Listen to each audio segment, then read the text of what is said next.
antes David, ¿no? Del campo profesionalizante. Y la universidad pública, yo creo que debe ser la directora de esto, debe ser la pionera. Además de este campo de profesionalización, otro área de oportunidades es para sumarse a proyectos comunes y aprovechar estos proyectos, ¿no? Un ejemplo.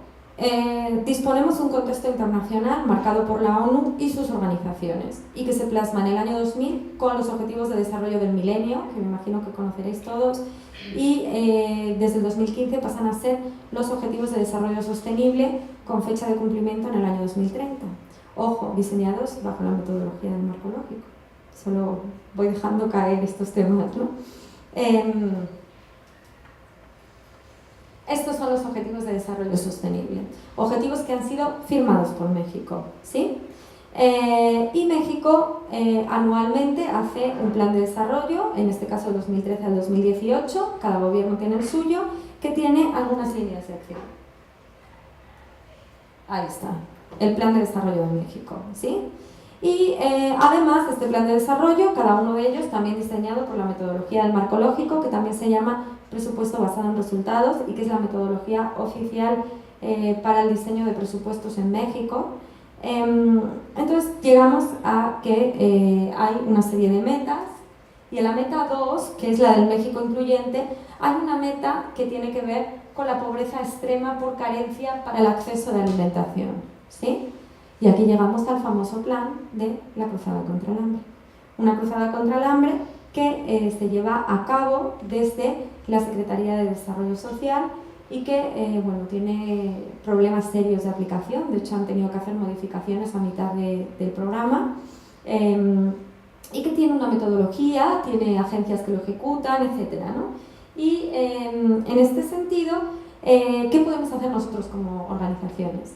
Nosotros como organizaciones podemos sumarnos a estos objetivos globales y contribuir para metas mayores y de mayor impacto que la nuestra chiquitita.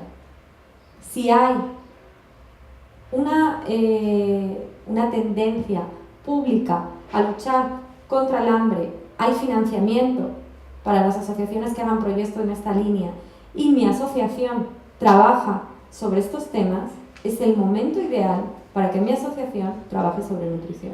Esto, por ejemplo, hemos hecho nosotros en Colonia Juvenil, ¿sí? Teníamos un programa de alimentación y lo hemos convertido en un programa de nutrición.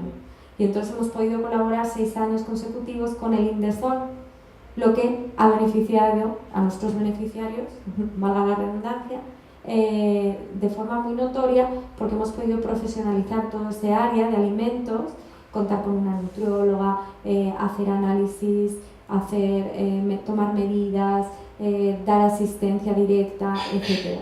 Eso se llama sumarse a las causas. ¿Y qué sucede con esto? Pues sucede que nosotros estamos contribuyendo a acabar con el hambre en México y por tanto a acabar con el hambre en el mundo. Desde, obviamente, nuestra humilde posición. Pero así es como se lucha contra los grandes problemas del mundo, sumando. Porque ninguno va a acabar contra el hambre, ¿no?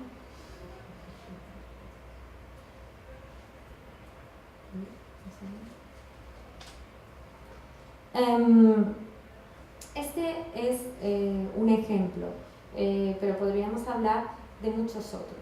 ¿Qué significa esto? Significa que tenemos que conocer los lineamientos internacionales, tenemos que conocer que la ONU, tenemos que conocer en primer lugar los problemas de México, ¿no? México, vuelvo a decirlo, no es un país pobre, ¿sí? Y así está considerado por el mundo. México es un país de renta media. Pero en México se identifican problemáticas muy serias, como es la desigualdad, la corrupción, la crisis de derechos humanos y la violencia en general y específicamente la violencia de género. Esto significa que todas estas áreas son especialmente bien vistas por los financiadores extranjeros. Y no lo digo esto como en sentido de, eso no da dinero, no. Os lo digo en sentido de que es gente que quiere trabajar para acabar con estos grandes problemas. Y que si México tiene problemas muy, muy serios, a lo mejor que podemos hacer es sumarnos nosotros a luchar contra estos problemas serios. en lugar de tener una causa que te interesa a ti mucho, pero no le interesa a los demás, ¿sí? Entonces también hay que saber en qué trabajamos y por qué. En ese sentido, este panorama bueno, se refleja, por ejemplo, en la ONU, que los principales programas que tiene es el de reducción a la pobreza y desarrollo inclusivo, gobernabilidad democrática y medio ambiente y desarrollo sustentable, que tienen que ver con estos grandes problemas de México. Y la Unión Europea está trabajando en fortalecimiento de las instituciones públicas en el campo de derechos humanos y también en fortalecimiento de la pequeña y mediana empresa. La Unión Europea lo que le interesa sobre todo es luchar contra la desigualdad. México es un país muy rico, pero el 51% de su población es pobre. Y la desigualdad es tremenda, ¿no? O sea, es uno de los países más desiguales del mundo. Esta es la parte de la cruzada contra el hambre, y aquí vemos el tema del enfoque de derechos humanos, ¿sí? Sí, ya no vamos a ser paternalistas, sí, no vamos a ser asistencialistas. El enfoque que vamos a seguir es el enfoque de derechos. Lo primero que necesitamos es informarnos sobre cuáles son esos derechos. Esto parece muy obvio, pero de verdad hay que leer mucho y hay que conocerlos. Lo primero que hay que conocer de los derechos humanos es que es un corpus indivisible. Yo no puedo decir respeto los derechos individuales de la Declaración de Derechos Universales y no respeto los derechos de segunda, de tercera generación. Eso no es factible. Si se viola uno, se viola el conjunto de todos los derechos.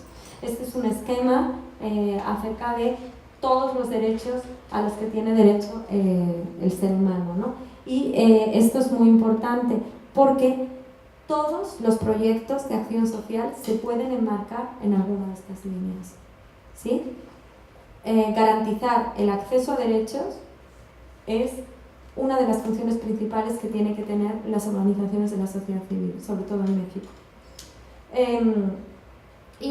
Bueno, ya para ir concluyendo, vemos cómo que ahora que tenemos, ¿no?, un proyecto con calidad, una fortaleza de las instituciones y los contextos y consideramos los contextos y las oportunidades que se nos presentan, debemos buscar financiadores adecuados. Y para ello tengo que preguntarme cuando busco un financiador si mi proyecto ayuda a cumplir su misión, es decir, si trabajamos en líneas similares o si mi proyecto puede formar parte de sus líneas programáticas, es decir, si sus programas y mis programas pueden sumar. Así puedo identificar a los financiadores que pueden tener interés en convertirse en mis aliados. Y ahora sí, tenemos un hermoso listado del sector público mexicano, donde, por cierto, hay muchos recursos ahora a través de transparencia, etcétera, que deben especificar todos los rubros que hay. Entonces, a través de este link de transparencia uno puede encontrar, identificar todas las subvenciones, licitaciones, etcétera, de su área de interés. Tenemos también un sector público extranjero. Hay 26 agencias que trabajan en México. Las agencias son dependientes de los gobiernos extranjeros. Está de Japón, de Canadá, de España, Finlandia, Alemania, y así hasta 26. Hay convocatorias de fondos compartidos con Amexi, que es la Agencia Mexicana para el Desarrollo. Hay fondos regionales y provinciales. El Fondo de la Unión Europea es especialmente interesante. Y hay instituciones públicas autónomas, como las universidades, las bibliotecas, los museos, etcétera, que también tienen fondos. Además, tenemos un tercer sector y de empresas privadas en México. Aquí me gustaría comentaros la página del CEMEFI, el Centro Mexicano para la Filantropía, que ha hecho un trabajo sensacional en cuestión de sistematización de todas estas fundaciones, empresas, etcétera, y a través de sus páginas podéis consultar un montón de convocatorias públicas, privadas, y además ellos son los que otorgan el simbolito de responsabilidad social corporativa en México. Entonces ellos también tienen el listado de todas las empresas que tienen un área de responsabilidad social corporativa, es decir, que han decidido profesionalizar sus donaciones y que están interesados en determinadas áreas de donación. Y bueno, las empresas privadas extranjeras, que esto es una auténtica locura, de 150.000 financiadores solo en Estados Unidos o más, a la que se accede a través de diversos buscadores. El más conocido de ellos es la Foundation Center, su aliado regional en México es el CERI, el Centro de Recursos Internacionales, y ellos pueden capacitar a quienes estén interesados en este sector. Y la financiación internacional, que hemos visto, el sistema ONU y las instituciones regionales, estos son los proyectos más interesantes y estos son los proyectos más profesionalizados. O sea, diseñar un proyecto de estos exige mucha experiencia, muchísimo tiempo y a muchos profesionales para colaborar. Son proyectos de amplio alcance, con muchos recursos, muy interesantes de realizar. Y ya concluyendo, pues solamente me gustaría señalar otra vez que este sector es muy duro, muy difícil, muy competitivo, que hay que actualizarse constantemente, que los sueldos son más bajos que en el sector público y en el sector privado, y que si tus proyectos no se financian, hay personas que no estudian, que no comen o que no tienen acceso a sus servicios de salud, por ejemplo, ¿no? Es por ello, tiene mucha presión el trabajo, y es por ello que es muy importante trabajar en nuestra profesionalización, en ser los mejores, para poder prestar servicios de alta calidad a las personas que lo necesitan y ofrecer soluciones creativas a las comunidades. Mi consejo es que si realmente quieres ayudar, quieres marcar la diferencia, te prepares para hacerlo lo mejor posible, porque las buenas intenciones no resuelven problemas. Muchas gracias.